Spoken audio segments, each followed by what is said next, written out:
Hey everyone, welcome back to RPG Imaginings, and today I have for you part 7 of my I Build a Runequest Glorantha character series. And in front of you right now is the worksheet that I've been working off of for skill modifiers for me in the game, and I just wanted to show it to you real quick because what I've done between this video and the last video we had a lot of occupation skills that I added, and then I had cultural skills and my calculations for characteristics up here in the upper left hand corner, and I wanted to make sure that I combined all of these things together, and I also made some choices based upon my occupation from last time so that I could reflect all of this on the character sheet and we could move forward with the next step of the character creation. And so when I open the book here, one thing that you're going to notice is I have my character sheet right here, which I'll take you on a brief little tour of the changes that I made from last time. I also have step 6 of the character creation rules here ready to go, cult. And we're going to read through what all the rules are for the cult to make sure that you're making an informed decision here. But before we do that really quick, let me point out what I did in terms of reflecting the work that we did last time. So a couple things that I did.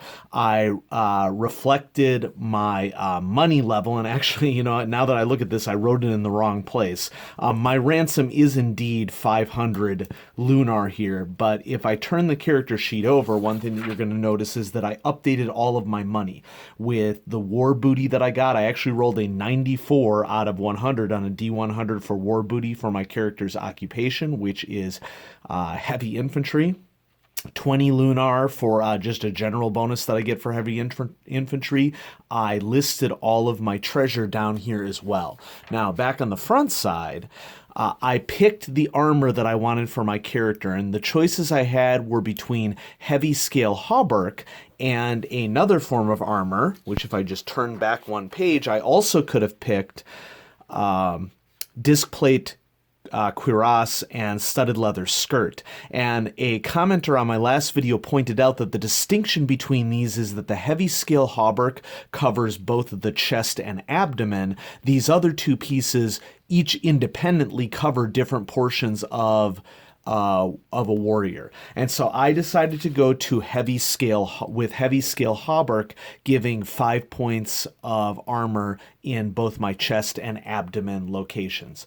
There is overlap that can happen with some forms of armor, and so that's a consideration that you're going to want to have as you are choosing armor, and you can look this up in the armor chapter.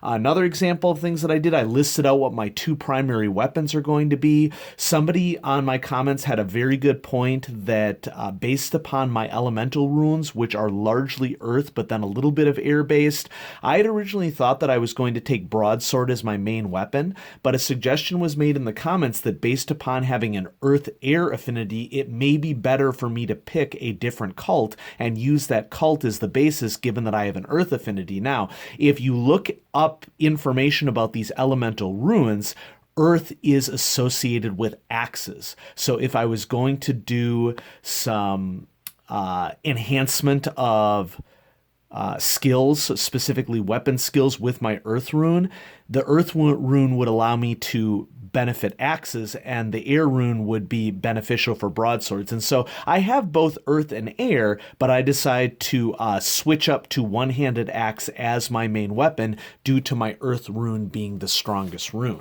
Now, if we turn to this other side, what I did on the other side of the character sheet where all the skills are listed, I reflected the addition of all my skill bonuses that I had from culture and from occupation and worked out all my calculations. So just as an example, if I take one-handed axe as an example, my one-handed axe value here of 50 is actually a combination of my base axe from being from Sartar.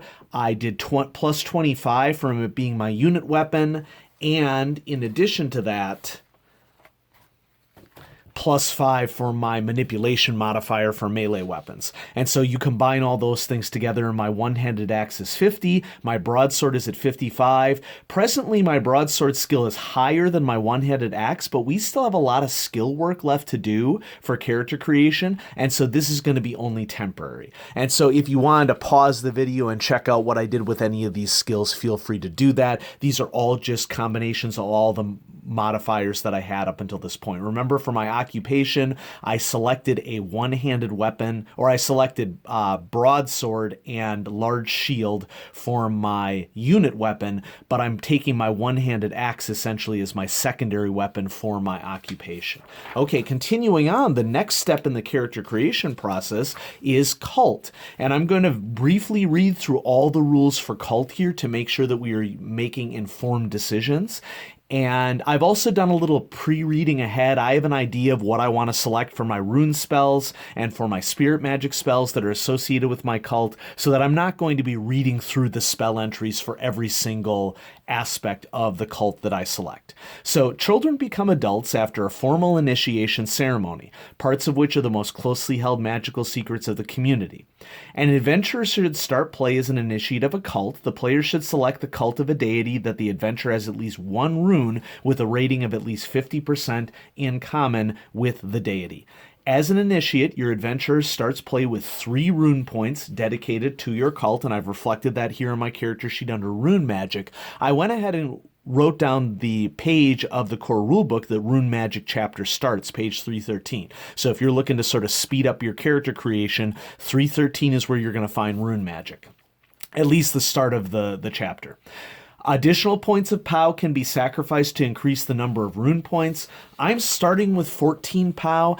I think for right now, I'd rather keep my POW at a moderate level like that than reduce it to get any other rune spells. But no, you can spend additional points of POW to increase the number of rune points and therefore rune spells at the start of play.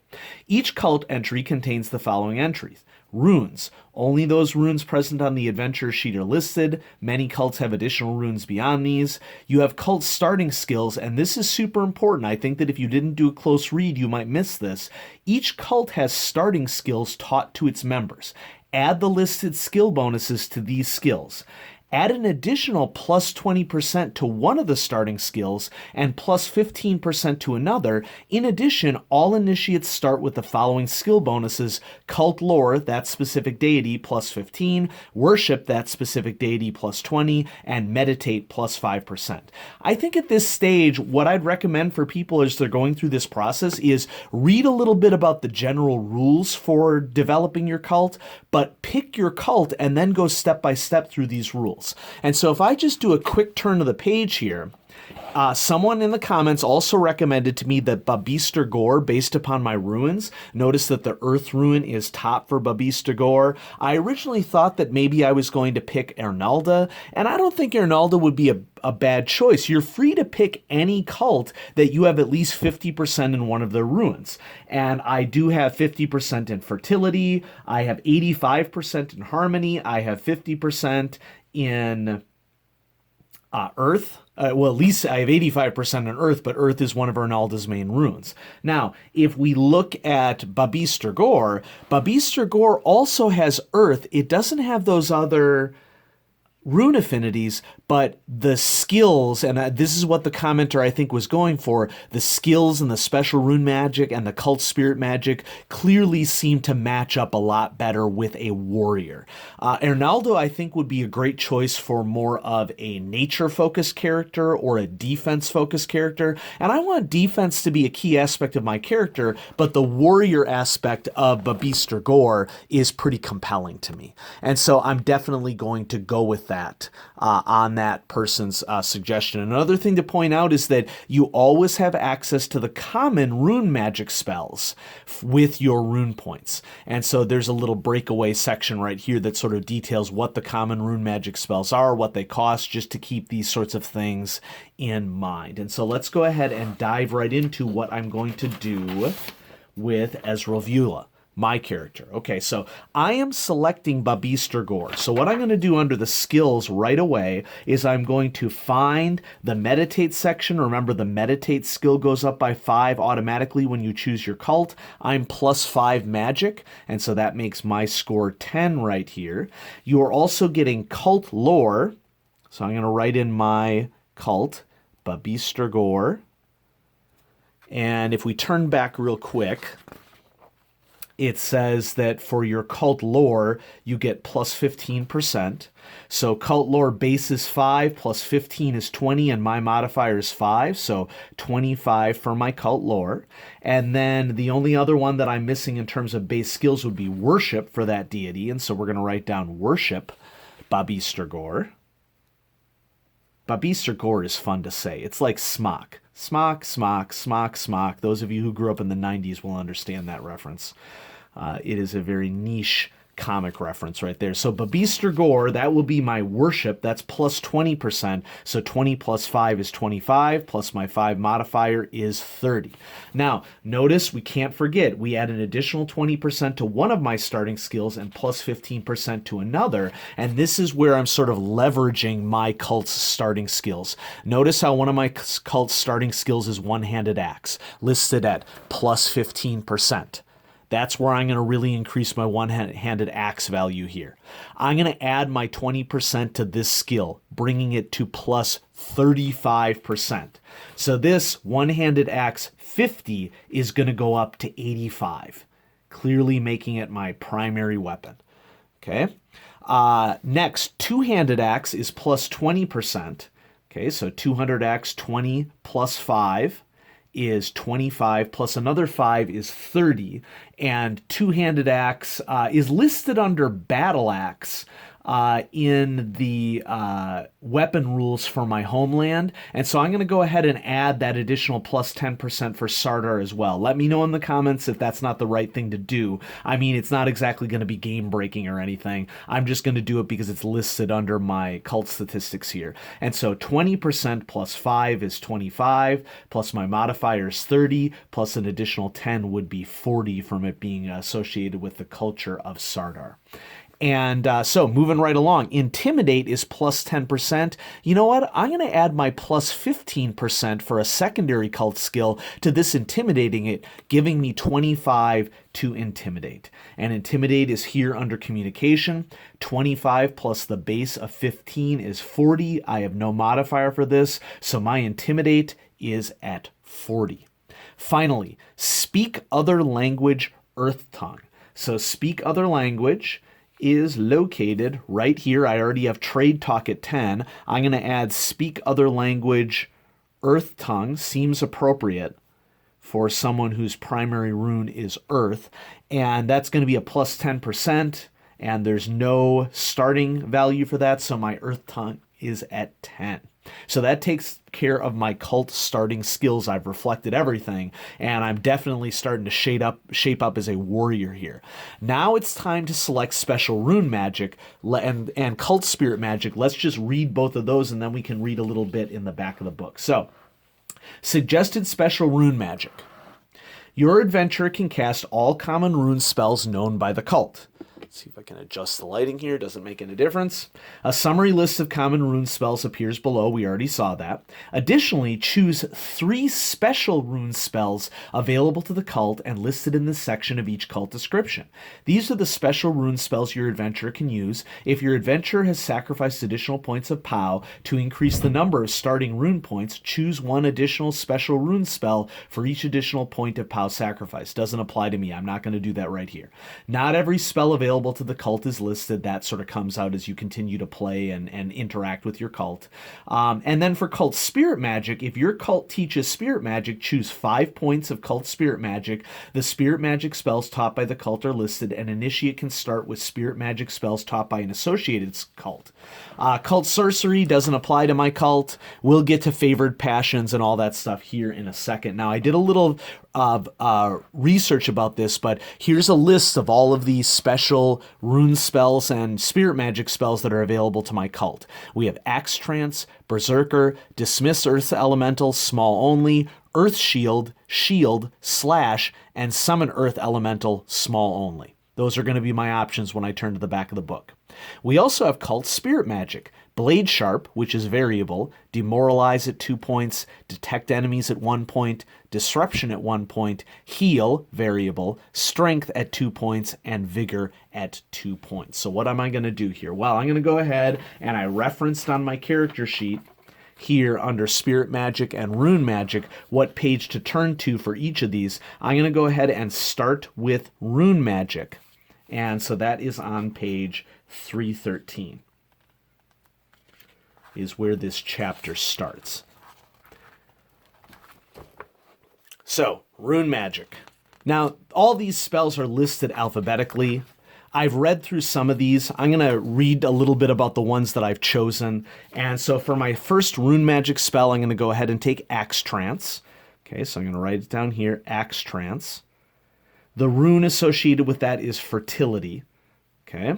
Now looking at this over, given that I have, not Fertility, but Death. Given that I've chosen Babeestor Gor, I think that it actually might make sense for me to switch my Harmony, Disorder, Power rune affinities with Fertility and Death. Not that I don't want that to affect my character concept, but I think that the ability to call upon death magic would be a good thing. And since I'm still in the character creation process, I don't have any problem with doing this. So I'm going to go 85 and 15. Remember, your power rune affinities must add up to 100. And I'm going to go with 50 for Harmony and 50 for Disorder. That does not mess at all with any of the decisions that I made earlier on, because the points that I chose for these are just switching into different places. And so that'll give me a Death rune at 85, similar to my Earth rune, and it matches up a lot better with my chosen cult. So Axe Trance costs 1 rune point to cast, self-temporal, non-stackable. This spell must be boosted with 1 or more magic points. Each magic point expended increases the caster's axe skill by 10% for the spell's duration. This spell may be combined with other weapon-enhancing spells. This spell does not combine effects with Berserker or Fanaticism, so I've put down Axe Trance as my first one. Other spells that I had my eye on here for rune spells, I'm going to skip all the way ahead, because I also am interested in a character concept here for Esrovula of her also having a little bit of a defense mindset as well. And so I'm going to pick Shield as well. The rune varies depending upon the cult. 1 point. This spell protects the wearer from damage. Each point of shield gives the wearer 2 points of magical armor and 2 points of counter magic, equivalent to the Spirit Magic spell. The effects of this spell are cumulative with either protection or counter magic. To get past the shield spell, and there's some additional information here, but I like the idea of Esrovula being able to protect herself. And so Shield will be my next cult rune spell. And then finally, while we're here, I'm just going to go ahead and select Slash as well. 1 point. This spell must be cast upon a 1- or 2-handed axe. Each point of Slash increases the damage done by 1d6. I like the idea of being able to do a little bit more damage when necessary, so I'm going to go ahead and throw Slash down here as well. I'm going to go ahead at this point and reflect the fact that Slash uses Death and Axe Trance uses Death, so that I know that that's going to be a key rune for me. Now let's go ahead and do Spirit Magic, and Spirit Magic is on page 253. This is where I'm also going to keep my defensive diversification in mind. So my goal here is not only to make Esrovula a strong soldier, but what's going to make her a strong soldier, given the fact that she's huge and has a very strong constitution, is that she's going to be very defensively minded as well. She's going to be the warrior who outlasts you in battle. And all the Spirit Magic spells are listed right here, but I'm going to turn directly to the entries, and I have 5 points to play with for Spirit Magic. And so I think what I want to do here is I'm going to concentrate all those points into 2 spells, so that she's really good at those 2 spells. And in looking through what I wanted to do here, I'm going to turn the page here. I am going to select, let's see, what did I want to do here? I'm going to select Heal for sure. Heal, this spell repairs damage done to hit points. The part of the body being healed must be touched. Each point of heal repairs 1 hit point in a designated location. The effect is immediate. If the location is not fully restored, heal can be used again in subsequent melee rounds. Heal cannot raise an adventurer from the dead, etc., etc., etc. I'm picking Heal here because I like the idea of Esrovula being a character who just won't go down, you know, sort of like you're watching a gladiator movie and the gladiator gets a sword stuck in him and they just keep on fighting. It's like, why won't they go down? And so I'm going to select Heal at Heal 3. This means that I can cast the heal spell at a heal 1, 2, or 3 level. And I like the idea of her starting with a lot of heal magic. So out of my 5 points, I use 3 of them. Now I'm going to continue to turn through this this chapter. Remember, I did a little bit of pre-reading on this as to what I wanted. You can look through and read through all these spells if you'd like through the core book. I'm going to select Vigor which is a 2-point spell. So 2 points worth of magic. So heal 3 and Vigor counts for 2. If I'm not doing this correctly, let me know. I know that for variable magic spells, you would put a number after it to indicate the fact that you know the spell at that level, but I assume that this Vigor 2 points means that counts for 2 out of my 5 points of spirit magic. Let's read a little bit about it. Touch, temporal, and passive. This spell adds 3 points to the con of the target. That would bring my con up to 21. This increases the target's hit points by 3, awesome, and adds +1 hit point to each hit location. Vigor may also increase the target's maximum encumbrance. That's going to be something that I'm going to want to look after, especially for Esrovula, like if she's going into combat. Vigor is incompatible with strength. So I'm going to select Vigor as my second spirit magic spell. We're almost done with how the cult affects me. Now we got to take a look at passions as well. So I'm going to turn back here to Babeestor Gor. Actually, what I'm going to do here is I'm going to look here at the general instructions for favored passions. An adventurer may take 1 favored passion at 60% or may increase 1 favored passion already possessed by 10%. No passion may increase above 100%. And I want to remind everybody in the audience, if you're new to Runequest, having really high passions isn't necessarily always a good thing, because it could compel your character to act when maybe they want to hold back a little bit.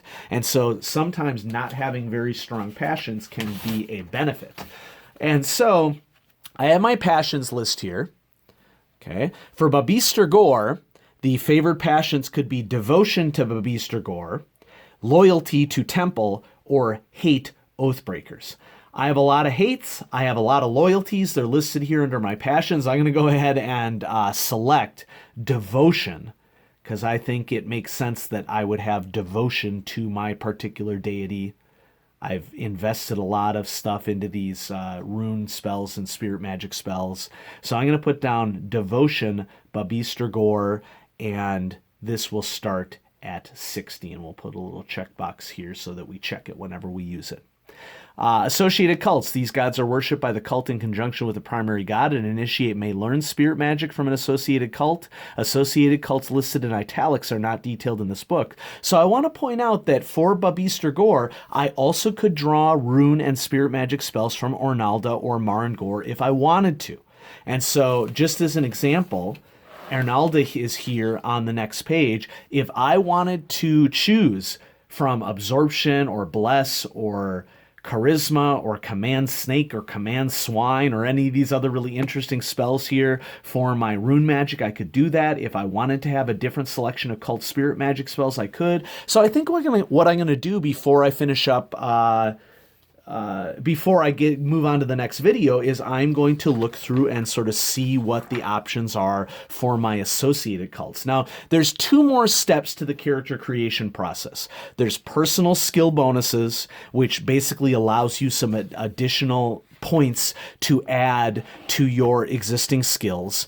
And then we also have step 8, other information, which is things like gender, name, age, and year born, stuff like that. I'm going to combine these last 2 steps into one final video. And so my 8th and final I Build a Runequest Glorantha character video will focus on finishing up the character creation process and rounding out this character, Esrovula. So thanks so much for watching. I hope you enjoyed this 7th part in I Build a Runequest Glorantha character, and I'm going to keep plugging away at this. I've been having fun this whole time that I've been doing this, and thanks for your patience as I did my research and got this video up and going. And so lots more great stuff coming at you on RPG Imaginings. Thanks so much for watching. If you like what you see, like and subscribe, and I'll continue to bring out great role-playing information and unboxings and overviews for you in the future. Have a great day.